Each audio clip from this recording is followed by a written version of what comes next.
बिस्मिल्लाहिर्रहमानिर्रहीम। अस्सलामु अलैकुम।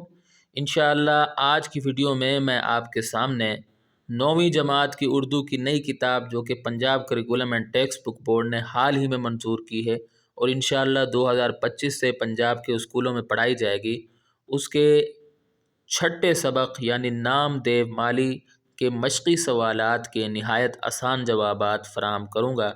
अगर आप मेरी साबका वीडियोज़ जो मैंने इस किताब के बारे में बनाई हैं पूरी की पूरी देखना चाहते हैं तो इस वीडियो की डिस्क्रिप्शन में मौजूद पहली लिंक को विज़िट करें, और अगर आप सिर्फ सवालात और जवाबात की वीडियोज़ देखना चाहते हैं साबका असबाक के तो इस वीडियो की डिस्क्रिप्शन में मौजूद दूसरी लिंक को विज़िट करें। तो आइए वीडियो शुरू करते हैं। सवाल अलिफ, नामदेव माली का ताल्लुक़ किस ज़ात से था? जवाब, नामदेव माली का ताल्लुक़ ढेड़ ज़ात से था। ये हिंदुओं में नीची ज़ात समझी जाती है। सवाल बे, नामदेव को अपने पौधों से किस हद तक लगाव था? जवाब, नामदेव को अपने पौधों से इस हद तक लगाव था कि वो उनको अपनी औलाद समझता था। उसके कोई हकीकी औलाद नहीं थी। मैंने यहाँ उसके लिखा हुआ है, उसकी कोई हकीकी औलाद नहीं थी, ये भी हो सकता है, लेकिन अगर आप किताब को पढ़ेंगे, इस सबक को पढ़ेंगे तो बाबाए उर्दू मौलवी अब्दुल हक ने भी उसके इस्तेमाल किया है, तो इसलिए मैंने भी उसके इस्तेमाल किया है। जब बाबाए उर्दू इस तरह इस्तेमाल कर रहे हैं तो मैंने भी उसी तरह लिखा है।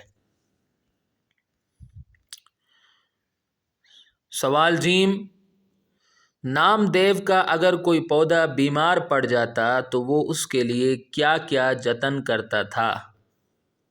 जवाब, नामदेव का अगर कोई पौधा बीमार पड़ जाता तो उसके लिए बाज़ार से दवाएं लाता था, दिन भर उसी में लगा रहता था, एक नेक दिल डॉक्टर की तरह उसका इलाज करता था।